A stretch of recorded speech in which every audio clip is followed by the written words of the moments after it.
Good afternoon, good evening, good morning, wherever you are in the world. Welcome to the Joy Show. You're watching the New Thought Media Network, and Joy is that, for me, it's an acronym meaning just one you. So we're here to celebrate the unique and remarkable in each one of us.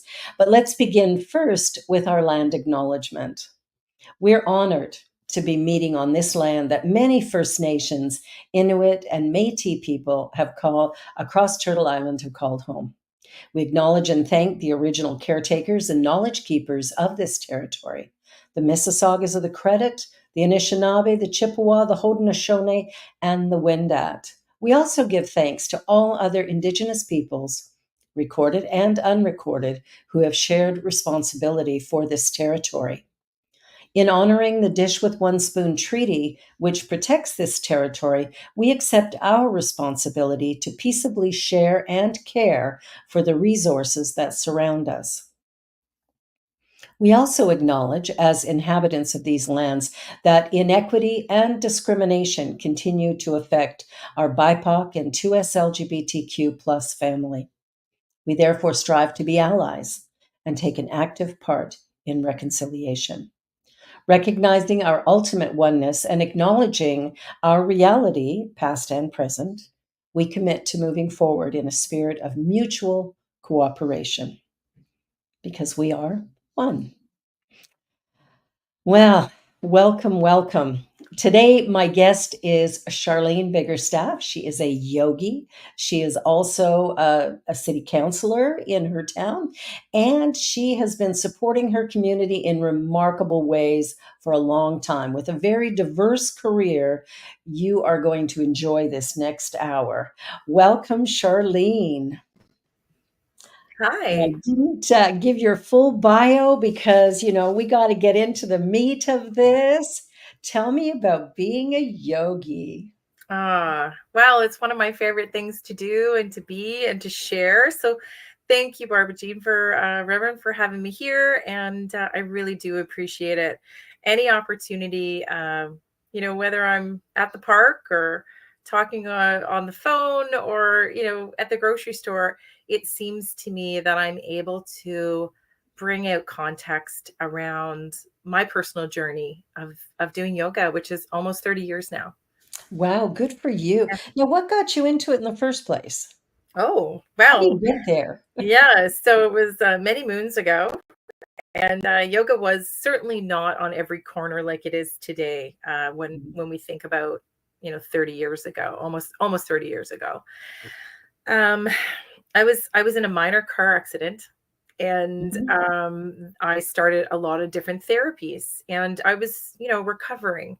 Was in my I'm not gonna say how old I was. I'm just gonna stay there. Uh, 3 years old. We'll go with three. Yeah, I'm gonna mute that. So, I had one of my therapists sort of say to me, "Have you ever tried yoga?" And I said, "No." And so I tried it, and it was really great. For me, it did so many things. Those Mhm. people who have come to the mat may understand, and they're going to have their own experiences. But it was reflective. It was strengthening. It was releasing. So many things. Yeah. So I started it through a recovery, physical recovery space. Um, and then I don't know, about 15 years into it, I decided I got to teach this. And I started to teach. I taught solidly for 12 years. Wow, good for you. Good for you. Now, what is the most important thing that you learned that actually really pulled you into wanting to be a teacher? What was the most important aspect of it, or is there one thing? I, yeah, I mean, I think we could have a whole hour just on that response. So it showed me even in, and I often, this is how I describe me when had a lot of my soft tissue injuries, my broken parts. It Yes, showed yes. me through my broken parts situation, um, where I was able. Mm, And it was a car accident, but I wasn't legally able to drive for 6, 8 months. So I couldn't turn my Okay. head, I couldn't twist. I was really jammed up. Yeah. And so it was tough, in that 20 zone. And it was really, really tough. It was always tough to be unable in some Yeah. whatever's taken away. Mhm. But it really showed me that there was compassion and there was possibility in my body. And that was really profound to me because, I couldn't find that lifting weights. Like that Mm. not in that time. Now, even the gyms are doing things softer and more rehabilitative and, different Yes. lenses. So things are different today. So it was just this place where I could really just start to heal. Nice, nice. I know what it's like to be disabled. I have a condition called spinal stenosis, I know which exactly what. excruciating pain, unable to stand, bend, walking was impossible. So I was using a walker or a wheelchair to get around. And I had a spiritual healing a year ago, year and a half now, and I'm perfectly fine now. But the work I've been doing, because I've had double hip replacement as well, Mhm. because I'm only 32. I get it. Just kidding. But what I found is through that surgery and having to recover from that, it took a long time, and I have a great empathy for people who are, trying to cross the street with their walker, Yeah. and traffic is getting it's like I know that pain so well that I will stop for half an hour if that's what it takes for you to cross. I'm okay with that. Like Yeah. it's, just even having empathy for somebody who's in that kind of pain. It's hard to see it because you can't see it. Yeah, and that's Mm. something I felt through my recovery process because I had as I kind of gained full recovery, full function of sorts, I had lots of setbacks, like a year later, 2 years later. That was sort of the first 7 or 8 years of my recovery process. I was like, "Oh, I'm good now." And then I'd like stop doing yoga, stop doing this, and then all of a sudden I'd be like, "Oh, wait a sec." And so I was like, Yeah. "Okay, maybe not." And so it kept reminding me, "No, you need to take care of yourself." And so Yeah. at a very early age, it was sort of it just kept showing me that. And so it built that into me. And Mhm. I don't know, and I'm with you when I see someone yeah, I have a lot of compassion and time and space to support them wherever they're going and wherever they need to get to, for sure. Exactly, well, and that's the most important thing is, when we acknowledge that we're in this together, and if we work together, we can create a remarkable world, actually, one that's really, positive and powerful and productive, but so often we're in a hurry, and so we're wanting everybody around us to kind of fall in line with our agenda, Yeah. and what I love about yoga and meditation and breath work stuff is that all of that is done in sort of that place of surrender rather than it's more of a being than a doing. Yeah. Yeah. Yeah. And we don't always have a lot of spaces that teach us that. And again, I'm kind of going backwards.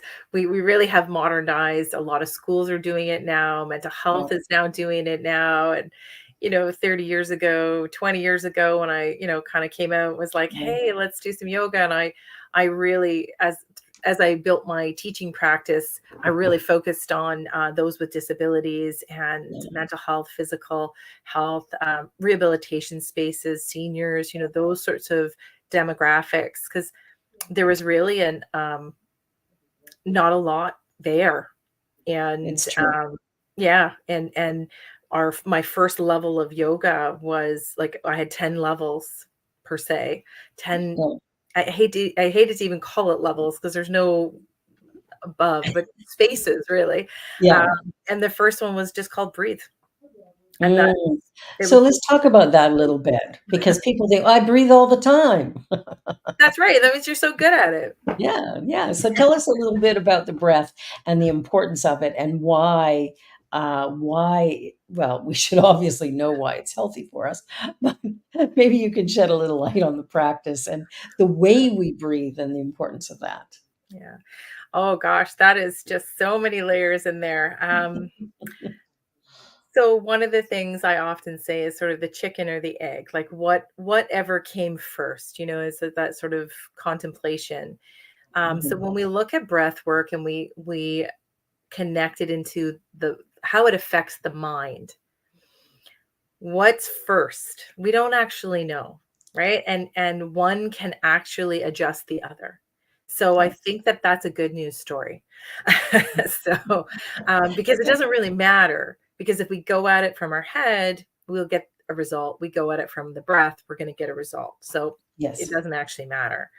But when we start to realize the parasympathetic and the sympathetic systems, so our fight or flight or our rest and digest, Mhm. I often say to people, it's a light switch on a dimmer, Mm, okay. right?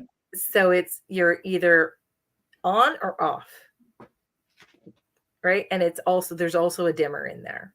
Yeah. So we can be exasperated in our emotions, our stress emotions. That's that dimmer going brighter of sorts. So you kind of can't, you can never be in the same, you can never be stressed out and relaxed. It can only be Right. one or the other. And then your breath pattern changes. Your Mhm. your blood pattern changes, all kinds of things change, right? So when we start to realize that we're maybe stressed out or anxiety or what, like we flicked the switch, we can just really, without anyone knowing, just start to breathe deeper and Yes. actually ebb ourselves back in to the softer space. And so what that affects in the brain and I is sort of when you're in the fight or flight, you're actually back here in your brain.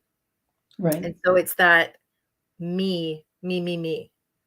Right. Like super statements like they did this and it's there. I don't have the like it's that kind of energy that can come Yeah. out, like even at a parking spot. Oh, like that kind of energy. Yeah. When we're when we're in the rest or digest, which is again controlled by it can be controlled by the breath through Yeah. some just deeper, more mindful breaths, just paying attention. We can flick to the more restful state, and then that actually gets us back into our prefrontal cortex. Okay. That's the we. That's the Mm. more considerate side of ourselves. Ah, we got this. Oh, they probably didn't see me. Like it's all good. And I'm making, really simple of it, but it's interesting once we understand that in our own selves, when we're Yeah. having conversations with people, they might actually be in their stress response, but Mhm. really at a dim light. That's where the dimmer comes in. Okay. And Yeah. so you think that they're still kind of chill. They're not really showing, like it's not bright. They're not showing signs of a lot of stress, but they actually Mhm. could be slipping over there. And so the subtleties of their languaging can show you that. Anyways, that's sort of how it comes Awesome. out. Again, if we're aware, we can Yeah. realize we have our own stresses and take some deep breaths. And that makes such a difference. I remember when I was little and, getting upset or whatever, and mom would say, "Stop and count to 10." Mhm. And I thought, "Well, that's the dumbest thing I ever heard. I'm still gonna be angry in 10." But it makes a lot of sense to me now, to just stop for a minute and yeah, and You're rolling down the pause. dimmer. Take a breath, turn that dimmer down. Yeah, it really does it makes a huge difference, and it does it so quickly. Just stopping for a minute Yeah. and, kind of even dropping our awareness more into the heart space Mhm. and just taking that breath and going, "Now what?" Yeah. I think really sort of makes a difference. Now, we also talked about meditation, which often goes kind of hand in hand with the yoga practice. Well, yoga, I sort of see it as a type of meditation, depending on how you're doing it. Um, So tell me a little bit about meditation, because so many people say they can't do it, or they don't have time for it, or a litany of excuses. But generally, I can't do it because I can't quiet my mind. That's the big one I hear. Yeah, and I'm with you. Over the years, trade shows, yeah, just talking to people, they're like, "Oh, I tried it, I can't do it. My head's racing, blah blah, blah," and I'm like, okay. So there are tons of very specific. Before I get into that, I'm going to step back a sec. There are tons of specific meditation practices. Sure. Mhm. um, when I peel back the layer with someone who's presenting that way and saying, I tried it, I can't do it, I've already failed. I just really get simple. And what I learned as a student and then shifting into the teacher mode was that, of course, words have value, have meaning. And when you're in that instruction space, people are really listening, like, Yeah. like, like really listening. And Yeah. so often, which is amazing, um, so often what's said from a yoga teacher or meditating teacher space is sit down, relax, clear your mind. And so there's like, okay, I sat, I'm really uncomfortable already. So they're already doing that because a lot of times they haven't sat on the floor in a long time. Yeah. Relax. Like, I just got here, relax. Like, is this a switch? Right? Like, what do you mean relax? And like clear your mind. I'm like, the mind just gets so loud. And so if it was like baking a cake, right?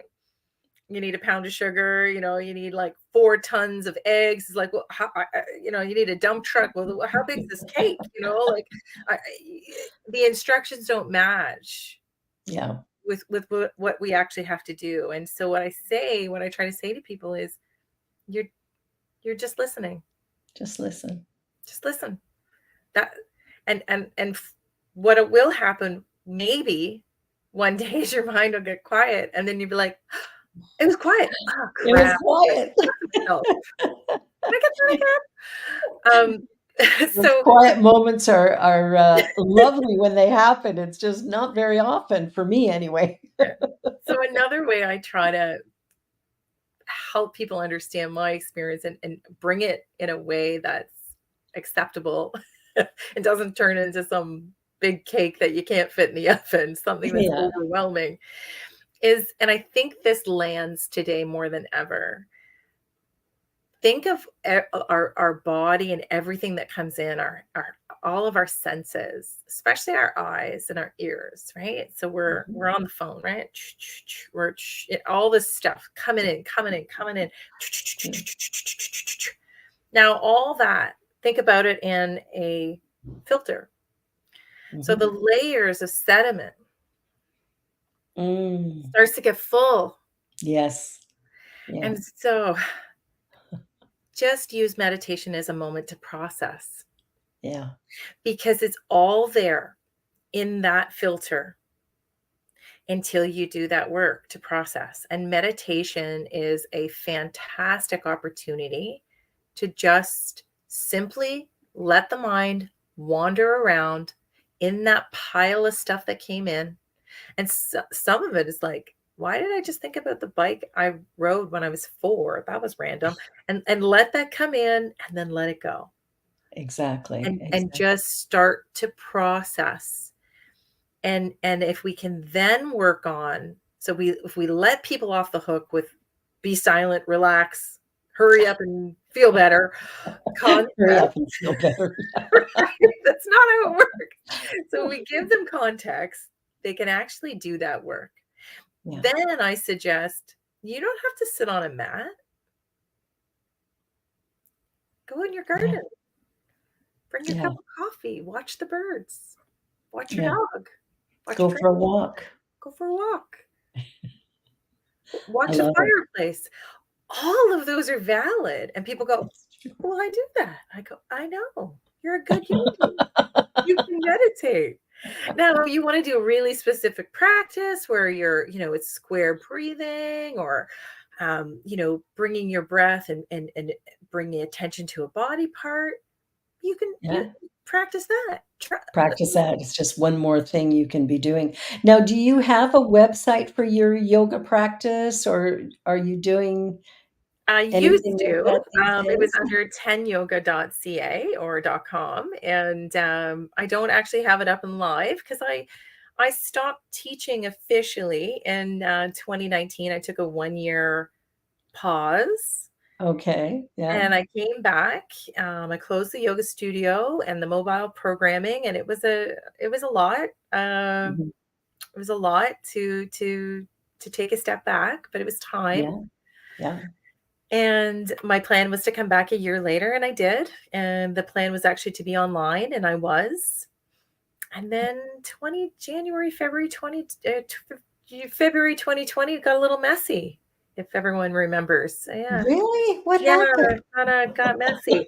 And yeah, by the time mid-March came, I stepped back from that, really being trying to be as mindful as I could about holding space Yeah, in a global pandemic, and quite yeah. frankly, taking money from people. I just and I wasn't sure I could really hold space.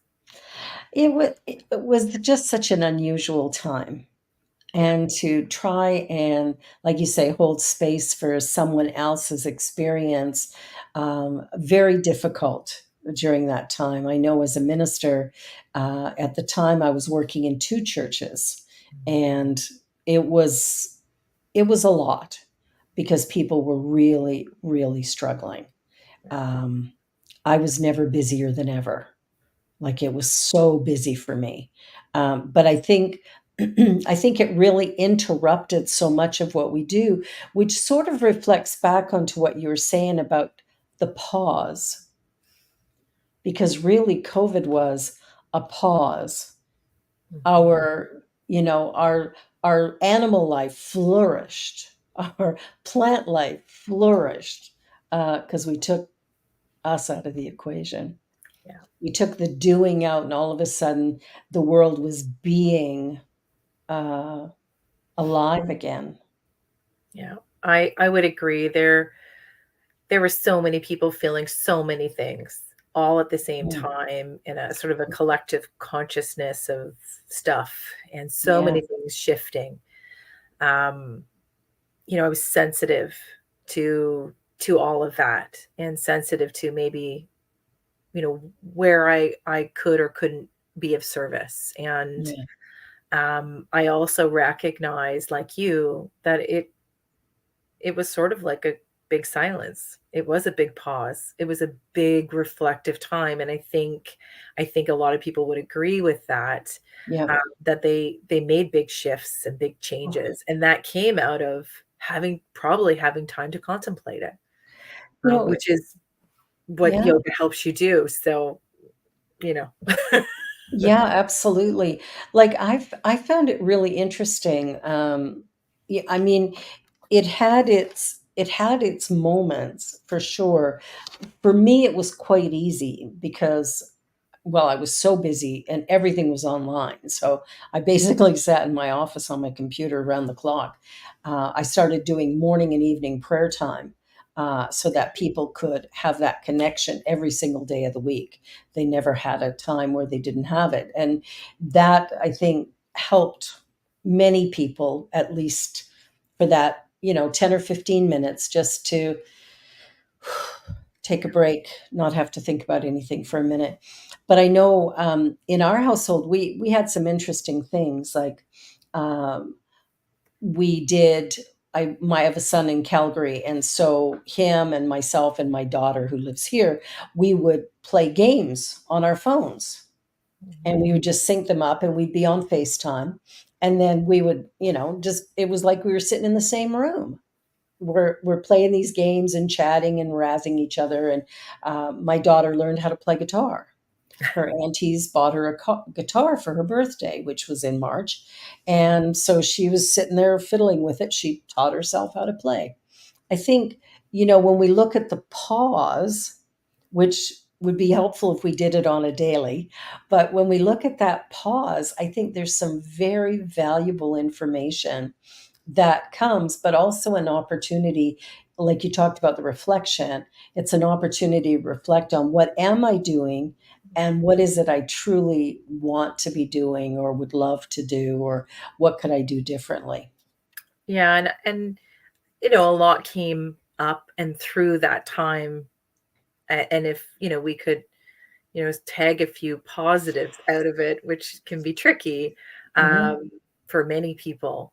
I would say, sort of, I think people respect their time differently now. I think so. I And, think and so. that is a great thing because for over a decade, I taught a lot of people on the verge of burnout or in the process of recovery of Yeah. burnout. Um, I don't know how many times I say, like, this is not sustainable, like, this lifestyle. Yeah. Um, and I get it. I got my own sometimes, like, but I also go, "Who set this calendar up? They're fired." And then I realize I have to hire myself back. Uh, so I kinda do it to myself, sometimes, but I do think that, time became very valuable, or Hmm. our perception of Yeah. how we can orientate ourselves and what we have rights to say yes to no to is Yeah. shifted. I think we see that in the context of work. We see that in the context of people kind of maybe RSVPing late to the game and things. So we're still seeing a little bit of that. Yeah. But I don't think it's because people have a lack of commitment. I think that they're just weighing out their energy still. Yeah. And I do believe that most of us are still recovering. Yeah, I think so. And I think we're still seeing the impact of it, where there's certain products we still can't get, certain products that we've been accustomed to using for a long time. All of a sudden, we can't get them. There's still Yeah. some of that going on. And I think the loss of businesses, the loss of income, the threats that were made, if you're not vaccinated, you can't come to work, you're fired. I think there's a whole lot of that that is still being processed, that people are feeling that weight. And I know that the cost of living in Toronto is exorbitant, to say the least. And I look at a variety of people who've come from other countries or whatever, and they can't, they're professionals wherever they came from, but their profession is not acknowledged or recognized here. And, we're just looking at all these ways in which we're not meeting the needs of each other. And it has to start by meeting our own needs and, sort of having love and compassion for ourselves so that we can then share that with the people that are around us and start to create a greater sense of equity and possibility and opportunity, not for some of us, but for all of us.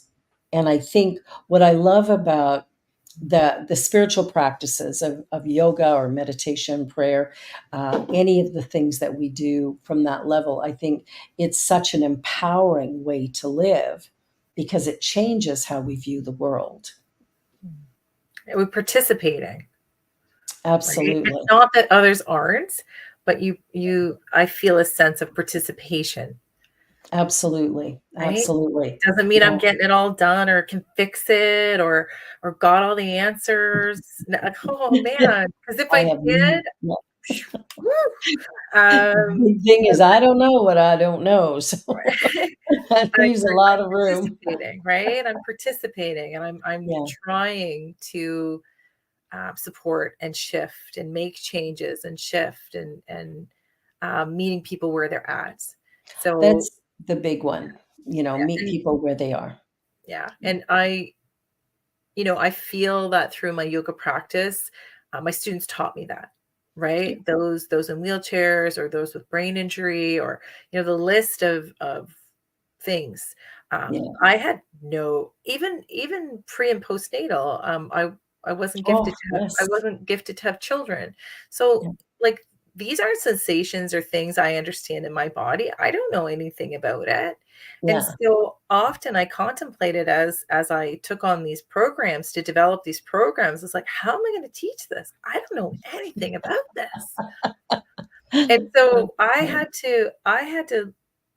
I had to bear witness and just Yeah. constantly ask, "Where are you?" and remind people to modify and be where they are. And so I often just had small classes Yeah. and I said, "This one's for you, you, and you, and you, and you. No, you're going to do that because of this, that, and that." And so it was always about refining and tweaking Yeah. and bringing it for people to And I right think that's what life is about anyway, making space for all of us. We're going to take a little commercial break because we're already at the halfway mark. Go figure. Time flies. You're watching The Joy Show here on the New Thought Media Network, and we're going to take a commercial break and we'll be right back with Charlene Biggerstaff.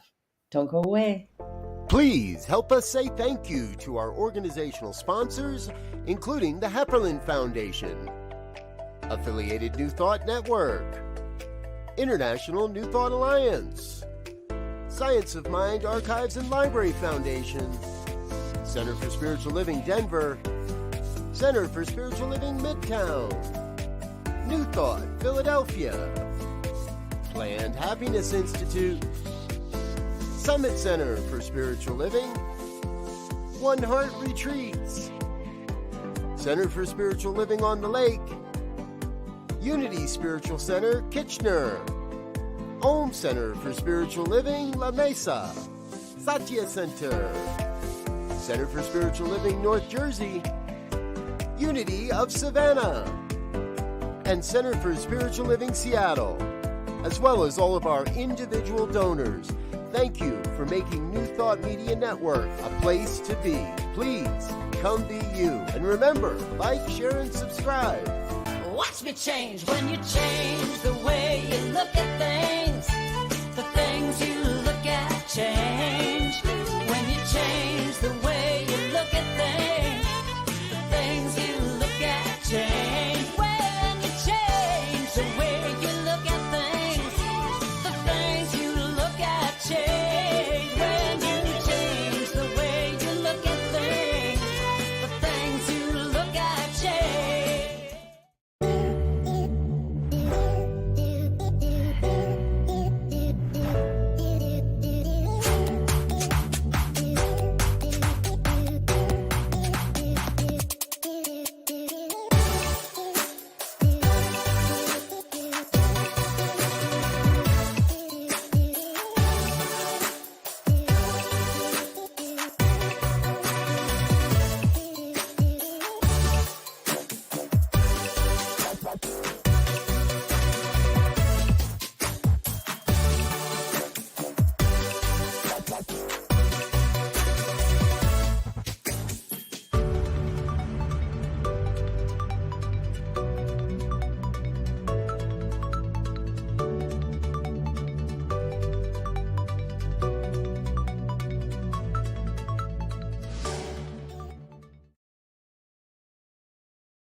And you're watching The Joy Show, and we're here with Charlene. So, we've been talking about meditation and yoga and just taking a pause, and, of course, the big pause that happened in 2020.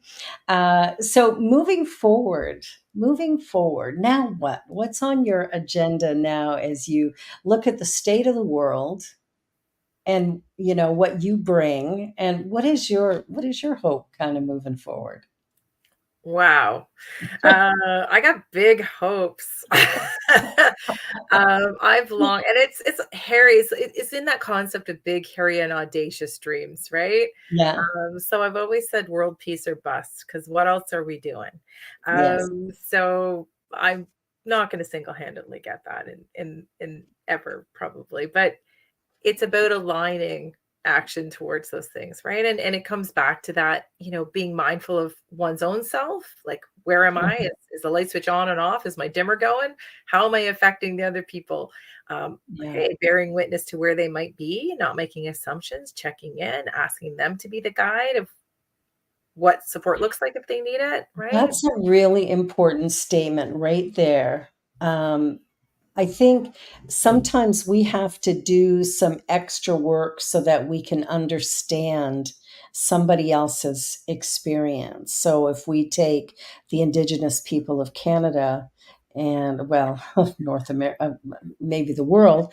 Let's not make it small, let's make it big. So the indigenous people who had it right from the beginning, they had a way of walking on Mother Earth that respected it, and we kind of destroyed that.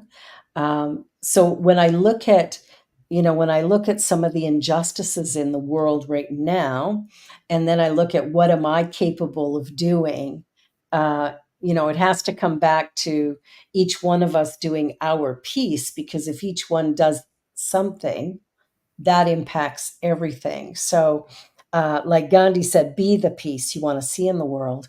Yeah. I had a client years ago who goes, I had you pray for peace for me, and everything's falling apart. Nothing's going right. And I'm like, and well, and I'm never going to be peaceful like this. And it's like, well, because peace is a choice.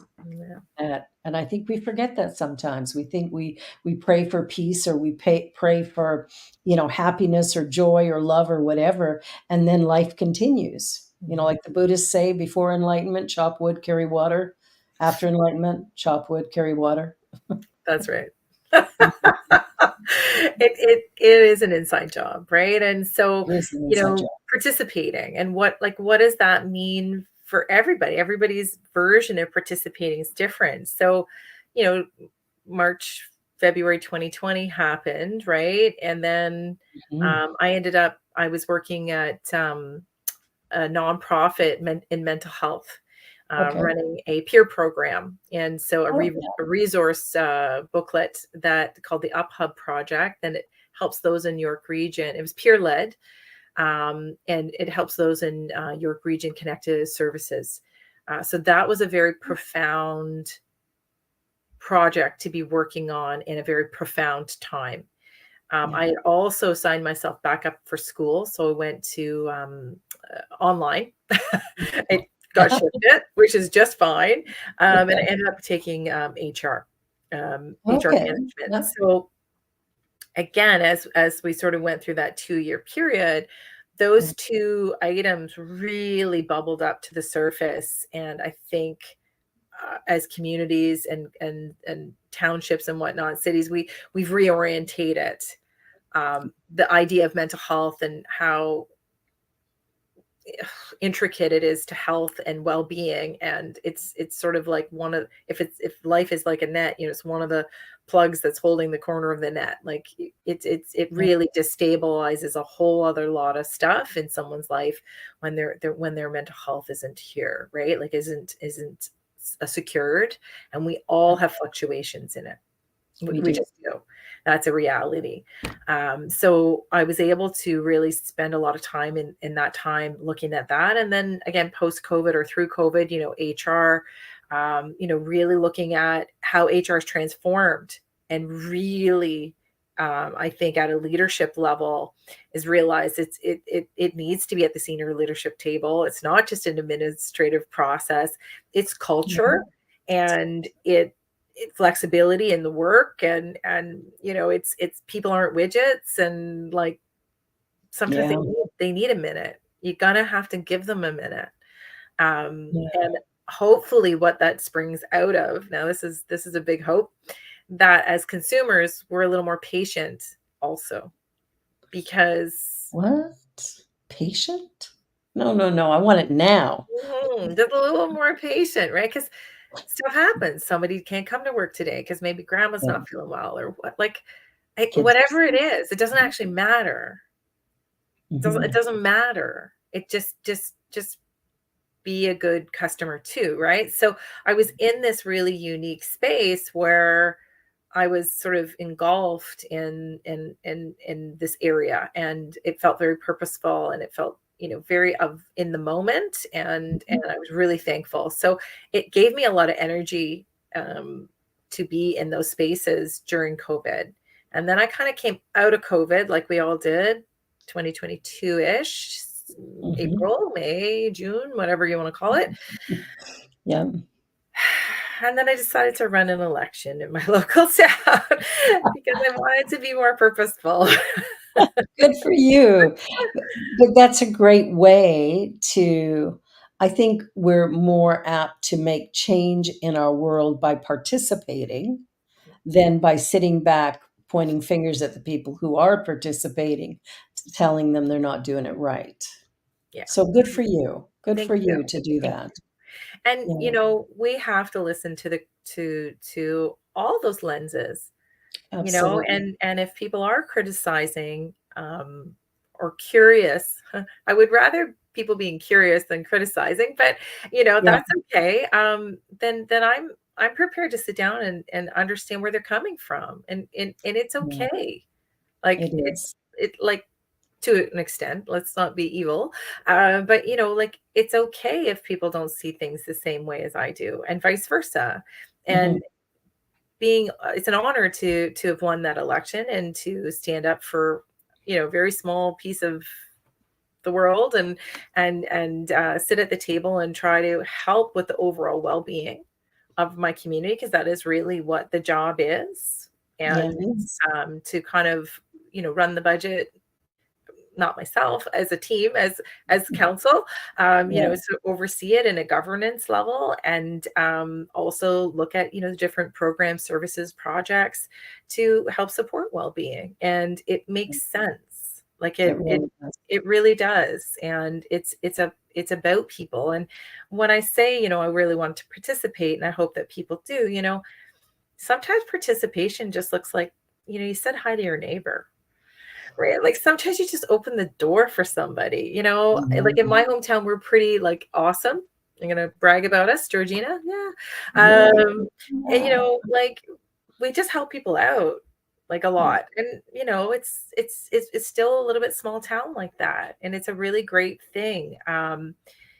It wouldn't be the first time I shoveled someone else's driveway when I know, you yeah. know, the gentleman was on dialysis, and, neighbors know about it. We all pitch in, and, like, those things are Well, huge. they are huge, and it's interesting, you live in a smaller town, I live in a big city, but I have that in my big city, on Yeah. my street. Like, my daughter grew up almost downtown Toronto, right, the East End, and she would say, "I'm going to so and so's house," race out the door, run over to whoever's house. Like, all around us, everybody knew everybody. Neighbor across the street is expecting. My husband's over there shoveling her walk, her stairs right up to her door. Didn't ask for permission, just did it because it needed to be done. And she's definitely shouldn't be doing it. And, we were doing stuff like that. Our kids would run from house to house to house, just like I did when I was a little kid. Yeah. And this is my daughter's just 18. That's So this is great. happening in downtown Toronto at this time. And, I love it. I thought we have the ability to create community Yeah. wherever we are. So then we move to another area, we move to this street, and right away we've built relationships there that although we've moved, we're still having them over for visits. We're still going over there for visits. And now we're learning about the people who live on the street we're in now. And I think we can create what you have wherever we are if we eliminate some of our fear. We're so afraid of each other, which is unfortunate. Yeah, there's a lot of people who feel like that, and I Yeah, just never have. My husband always says to me, like, "Can we go anywhere and you don't know people?" I'm like, "Ah." I took probably my not. aunt up to Barrie, and we opened to do an eye surgery. We opened the door, and I'm hugging the receptionist. I've known her since she was 5. My aunt's like, "Really?" But Yep. that's the cool thing about people. And I Yeah, think what you touched on was sort of micro communities. And exactly. there's those layers of, when we look at, like, the happiness studies, and when we look at the blue zones, those areas where more people who are 100 are living to 100. Mhm. There's some fundamental things, and that are key indicators that help people have a long and healthy life. Nothing Yeah. to do with money, nothing to do Nope. with marital status, nothing to do with kids. It has to do with, like, random acts of kindness, talking to like people who are walking by, and maybe the post office person, or just idle chatter with the person who's checking you out or whatever, like Yeah. just those Yeah. common things. Mhm. And then also feeling a part, like feeling a part of something is Yeah, something that's exactly. constantly, done. And I think that's where for you, like a spiritual, bringing people together in a spiritual practice, bringing people, that's also community, right? There's so many It is, yeah. contexts inside of our towns and our cities and what community is, whether it's a baseball league or all of these things, and Yeah, so when I it say all works. Yeah. participate, Mhm. it's really easy and quite broad. And it really And we helps can with do it. health. Yeah, And when we circle it back to COVID, if we really look at what was taken away from us, it was our ability to participate too, it was. right? Yeah. And we've got to get participating again. That's been, that's the challenge that I'm having right now. We do all our services online, and getting people in person to do something. It has been a bit of a challenge to try and make that happen. And it's for me, I'm like, oh, come on. It'd be so great if we were, whenever we do get together, it's like a big hug fest, and there's so much love, and it's so beautiful. And yet we're maintaining the distance. And then the distance is okay too, because I can have this interview with you, Yeah. and I have students in Saskatchewan, in Alberta, in the US, in the islands. Like, I can have all of that Yeah. because I'm online, but Yeah. there's still a need to be together. And I think sort of Mhm. rebuilding that is taking much longer than I expected. People are still afraid. Well, and I don't know if it's being afraid, because I know you're hearing from different people, and that Mhm. very well could be a part of it. Yeah. What I'm seeing, also maybe, or on a separate side, is the energy levels, the inconsistency in the energy levels. And for Yes, I me, agree. that comes back to recovery. Yeah. So are we really aware that we're actually all in recovery? Have Thank you. I don't think we're there. I don't think we're there. I think Mm. this is the analogy I've used a few times. It's like one of the big highways. You got a 400 car pileup. Just cars are just slamming into each other. You're one of the front runner cars. You're beaten up. You're a bit bruised. Got some blood, but you're good. Okay. You get out of your car. All the EMS cars are driving the opposite way to the highway, shut down anyways. They've Yeah. all gotten out. You're limping. They're like, "Ma'am, we need to check on you." You're like, I gotta go." They're like, "Ma'am, we need to check your vitals. We're gonna make you sit down here." I gotta go to work.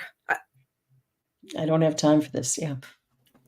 You're right. That's where I That's where think we are right now. that's sort of what, if I can draw it out, that's what I'm reading.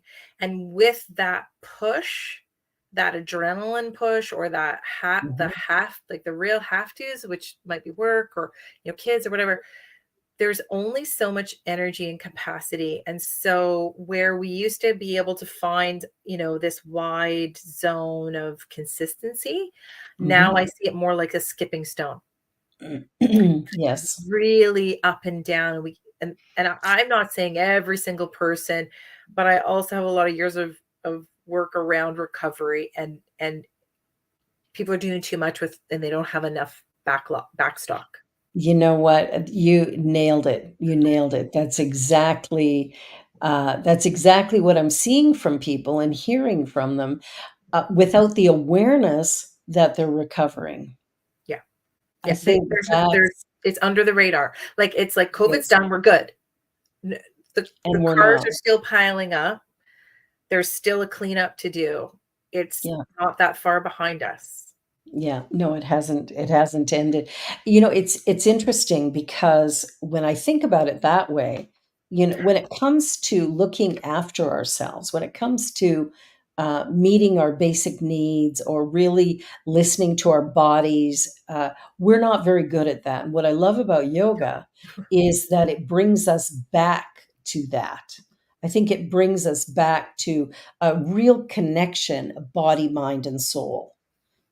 And that to me feels really important, especially right now. It is. It really is. And in some of those lower level yogi programs I had, breathe was the first one. Like meditate. Like Breathe.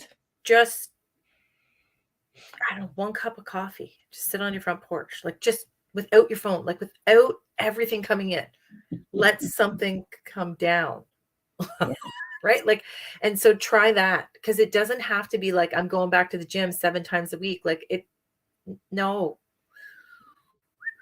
Relax. Go for a walk in the park. Walk in the park, like really, really watch a sunset. Like it's so small. Journal, right? Like Journal.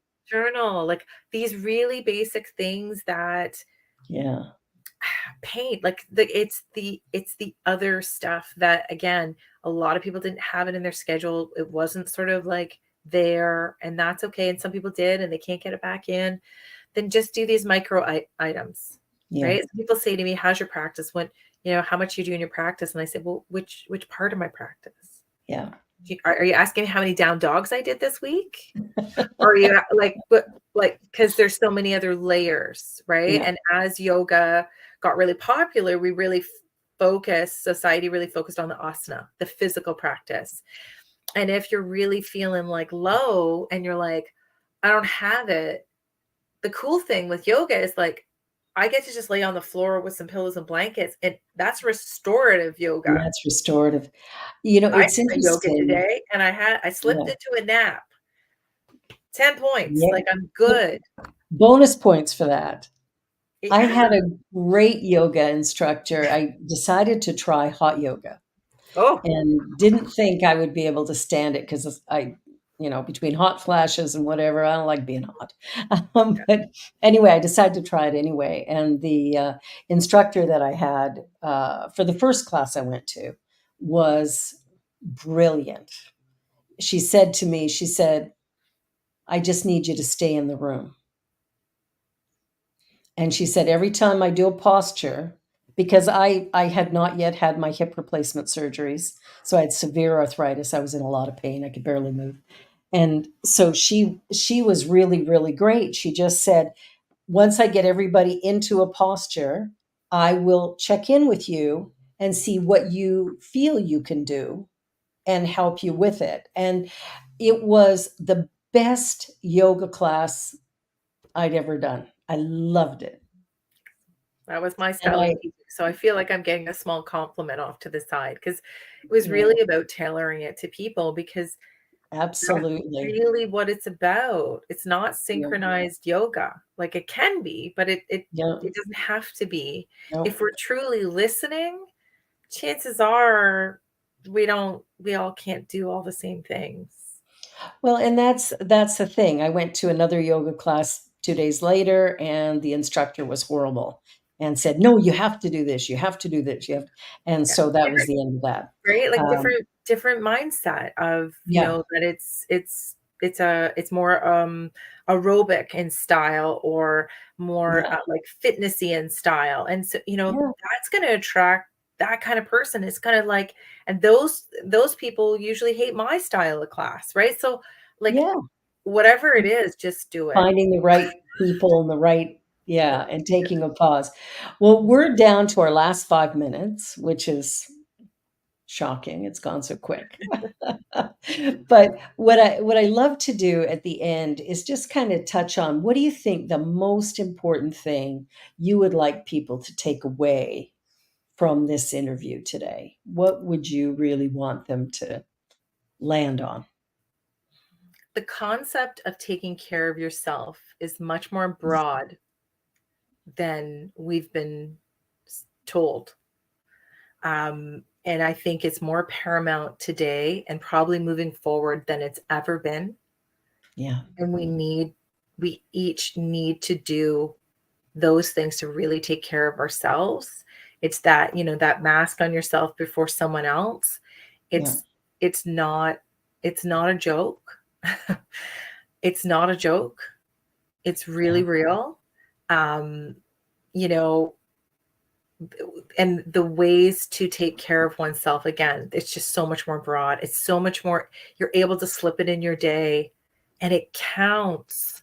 It does count. It counts. Like, if you think of your energy in your life as this bucket of water, right? Like, you're taking out cups, but you're only putting drops back in. You can only do that for so long, and the bucket will be empty. Exactly. And then you find yourself in a bit of a crisis. And I often say that if you don't do you, you won't get done. It's- No. And those little drops, like, the little drops do help, right? It takes the dimmer down and might flip the switch. Right? Like, yeah. become more mindful about how you're feeling, and it's okay.